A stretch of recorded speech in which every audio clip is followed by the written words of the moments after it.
Tunapoadhimisha miaka 60 ya Benki Kuu ya Tanzania, hatuadhimishi tu umri wa taasisi, bali tunaadhimisha miongo 6 ya kazi kubwa iliyofanywa na taasisi hii ya kusimamia sekta ya fedha na uchumi wa nchi yetu kwa ujumla, lakini vile vile kuimarisha akiba yetu na kulinda akiba yetu ya fedha na kulinda thamani ya fedha yetu.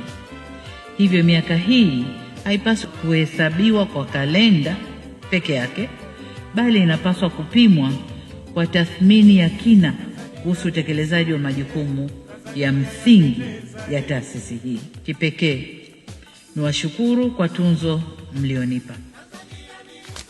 Ninaipokea tuzo hii kwa unyenyekevu mkubwa, na baada ya kusema hayo, sasa nitamke rasmi kuwa maadhimisho ya miaka 60 ya Benki Kuu ya Tanzania sasa yamezinduliwa rasmi.